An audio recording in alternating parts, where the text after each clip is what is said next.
Chapter 4. The first principle in the science of getting rich.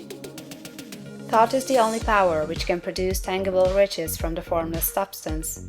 The stuff, from which all things are made, is a substance which thinks, and the thought of form in this substance produces the form. Original substance moves according to its thoughts. Every form and process you see in nature is the visible expression of a thought in original substance. As the formless stuff thinks of a form, it takes that form. As it thinks of a motion, it makes that motion.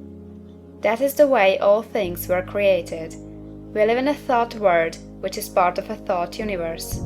The thought of a moving universe extended throughout formless substance, and the thinking stuff moving according to that thought took the form of systems of planets and maintains that form.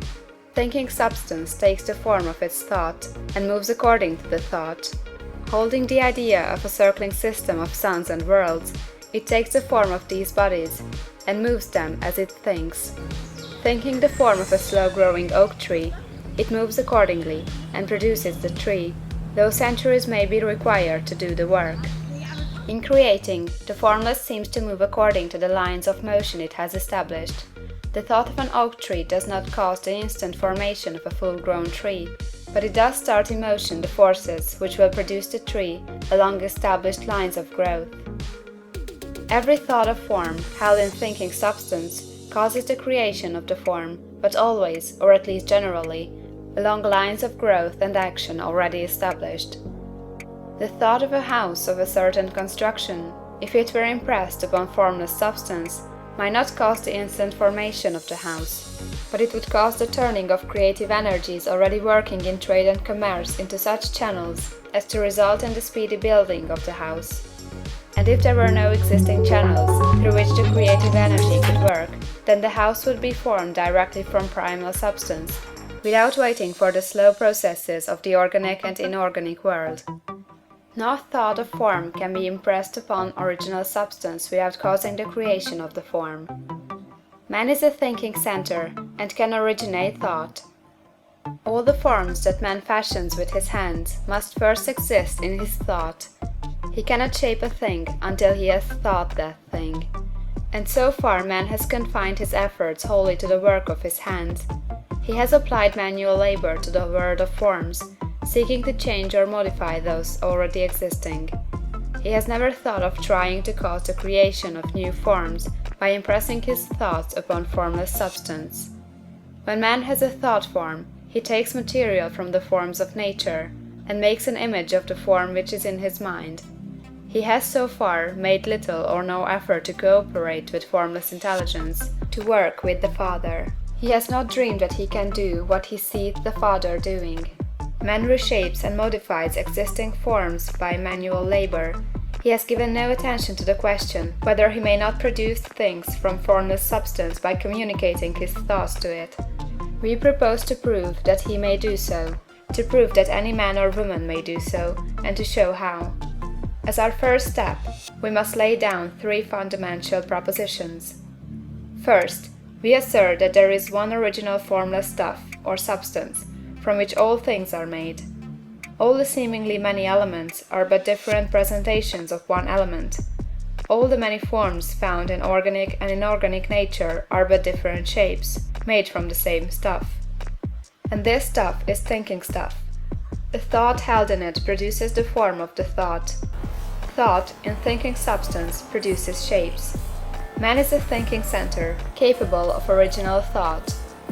If man can communicate his thought to original thinking substance, he can cause the creation or formation of the thing he thinks about. To summarize this, there is a thinking stuff from which all things are made, and which, in its original state, permeates, penetrates, and fills the interspaces of the universe. A thought, in this substance, produces the thing that is imaged by the thought. Man can form things in his thought, and, by impressing his thought upon formless substance, can cause the thing he thinks about to be created. It may be asked if I can prove these statements, and without going into details, I answer that I can do so, both by logic and experience. Reasoning back from the phenomena of form and thought, I come to one original thinking substance, and reasoning forward from this thinking substance, I come to man's power to cause the formation of the thing he thinks about. And by experiment, I find the reasoning true, and this is my strongest proof. If one man who reads this book gets rich by doing what it tells him to do, that is evidence in support of my claim. But if every man who does what it tells him to do gets rich, that is positive proof until someone goes through the process and fails. The theory is true until the process fails, and this process will not fail, for every man who does exactly what this book tells him to do will get rich. I have said that men get rich by doing things in a certain way, and in order to do so, man must become able to think in a certain way.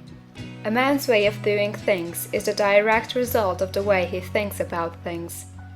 To do things in a way you want to do them, you will have to acquire the ability to think the way you want to think.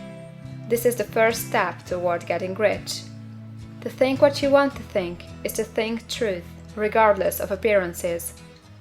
Every man has the natural and inherent power to think what he wants to think, but it requires far more effort to do so than it does to think the thoughts which are suggested by appearances. To think according to appearance is easy. To think truth regardless of appearances is laborious, and requires the expenditure of more power than any other work man is called upon to perform. There is no labor from which most people shrink as they do from that of sustained and consecutive thought. It is the hardest work in the world. This is especially true when truth is contrary to appearances. Every appearance in the visible world tends to produce a corresponding form in the mind which observes it, and this can only be prevented by holding the thought of the truth. To look upon the appearance of disease will produce the form of disease in your own mind, and ultimately in your body, unless you hold the thought of the truth, which is that there is no disease. It is only an appearance, and the reality is health. To look upon the appearances of poverty will produce corresponding forms in your own mind, unless you hold to the truth that there is no poverty, there is only abundance. To think health when surrounded by the appearances of disease, or to think riches when in the midst of appearances of poverty, requires power. But he who acquires this power becomes a mastermind. He can conquer fate. He can have what he wants. This power can only be acquired by getting hold of the basic fact which is behind all appearances, and that fact is that there is one thinking substance from which and by which all things are made.